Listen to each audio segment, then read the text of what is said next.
Hi, I'm Sammy Murrian, and this is a movie review from Rehab.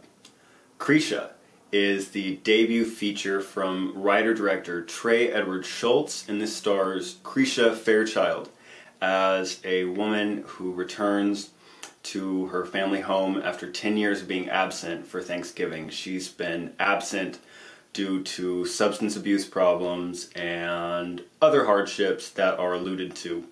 I usually do my video reviews fresh after seeing the movie, like right after I see the movie. I saw Krisha 5 days ago, on Tuesday. Yeah, it is now Sunday. I saw it on Tuesday. And Krisha gave me a lot of trouble, and it's been a hard film to even think about, and it's taken a lot of processing. I'm going to be totally transparent. I'm stroking my worry stone as I do this. My channel is called Movie Reviews from Rehab, and I am a recovering drug addict. This movie is about a woman who struggled with addiction and alcoholism problems, and it's one of the best films on that thematic material that I have ever seen. It was also very hard for me to watch. The opening shot, this movie is so unnerving just from its very opening shot. It's very significantly unusual opening shot. The opening shot of this movie is Krisha Fairchild, who is playing a version of herself in this film, staring straight into the camera with this look of kind of vague, empty torment. It's hard to read, but you can tell there is just fire and fury and torment going on behind her eyes. Camera zooms in and these screeching violins play. I mean, this is a music cue taken directly from a horror film, like a Dario Argento horror film, or The Exorcist, or Hammer horror. And it's like, wait, what? What are we watching here? This begins like a horror film because, in fact, it is a horror film. This is a drama about a woman returning home for family Thanksgiving, but this is a film about a drug addict, straight up. And if that's not horror movie material, I don't know what is. This is Trey Edward Shults' directorial feature debut. This guy is like 27, and wow. This was made on a budget of $14,260 that was fed entirely from a Kickstarter campaign. And it was shot in Shults' family home using his family and friends as actors. They are all playing versions of themselves. In the press, Mr. Shults has been fairly vague about what is exactly true, what is fictionalized. He has said that this is based on a relapse that happened at a family Thanksgiving where this person who's playing herself, Krisha Fairchild, relapsed at a family Thanksgiving. In the film, she plays his mother. In real life, she is his aunt. In much the same way that troubled and unpredictable Krisha descends on her family Thanksgiving, this movie has taken the film festival circuit like a bat out of hell. This thing premiered at the 2015 South by Southwest Festival, where it won the Audience Award and the Grand Jury Award for narrative features.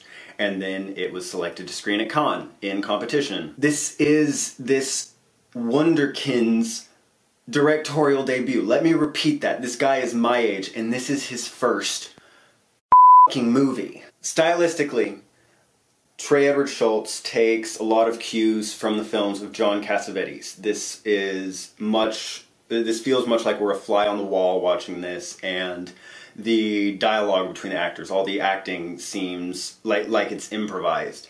However, the narrative is so strong and fluid that this is obviously not the case. This is obviously thoroughly written and rehearsed. But it feels improvised. All of the performances are strong. According to Mr. Shults, many of his family members had previous acting experience. Every performance here is very strong, and I should say, for all that I am saying about how unpleasant and disturbing and visceral this film was for me and will be for many people. It is also terribly funny. I laughed out loud like a dozen times during this movie. Just anyone who has a family will find so much familiarity in these fly-on-the-wall scenes of getting to know this family. It is very funny. These are smart people. These are flawed people. These are people who have problems just like all of us have similar problems. Mr. Shults also takes stylistic cues from Terrence Malick. Before working on this film, Mr. Shults worked on 3 of the more recent Terrence Malick films as like an intern and a film loader. And wow, like, whereas Terrence Malick's most recent film, Knight of Cups, check out my review on my channel, was just this floundering, meandering, narratively stinted piece of that had zero narrative thrust and nothing of interest in it at all. Krisha is super direct, super brutal, and leaves one hell of a first impression for a first-time director. But there is a similarity to Terrence Malick's ethereal, dreamy cinematography. This is a very well-shot film. And now I've said that all of the performances in this film are very strong. Krisha Fairchild is, much like this film and its director, nothing short of a revelation. Her performance is a revelation. I hear the word fearless being thrown around in reference to screen actors all the time, and it is laughably ridiculous. I mean, Anne Hathaway was so fearless in Les Miserables. Go to hell. But here, wow. I can't remember the last time that I saw a performance from someone who was so uninhibited and completely unafraid of exposing everything that is inside of her on camera. This is unflinching and fearless. Krisha is very well-meaning. She's eager, desperate even, to reconnect with her family, who she has hurt horribly for 10 years because she's a struggling drug addict. But she's also naive, and it seems like she doesn't really know where to begin going about doing the work to recover.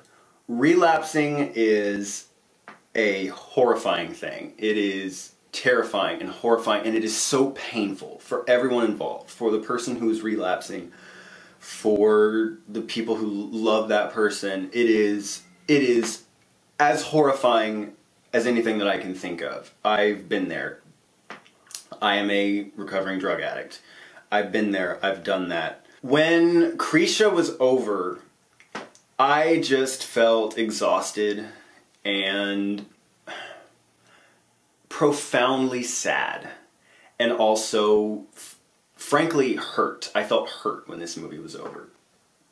I just felt exhausted. I had to exit through the back of the movie theater. I may or may not have had tears and snot coming out of various holes on my face. But I am very glad, I'm thankful that this film exists. The same way that I am thankful any film about people who are marginalized by society exists. Drug addicts, that's a very hard topic to tackle. Drug addiction is really tricky thematic material, and I've seen next to no films that have the goods to tackle that subject and to give us a truthful and compelling depiction of that struggle. This movie nails it. Absolutely nails it. And I am thankful, therefore, that this movie exists. This movie is made with so much compassion. You never feel like these actors who are Mr. Shults' relatives, you never feel like they're being exploited at all. Even his like great-grandmother, who is like 12,000 years old, she is like 12 billion years old, obviously has dementia. You don't feel like she's being exploited. This is very patient and caring filmmaking that comes from all the right places. And not only that, but it is just technically flawless. It's stylistically ambitious without seeming self-consciously or overly so. This movie is made with compassion. This movie does not condemn Krisha. This movie does not condemn her drug addiction. This movie hates that she is a drug addict, but it loves her. That's really tricky for a film to pull off, and this movie nails it. I will recommend this movie very hard to everyone.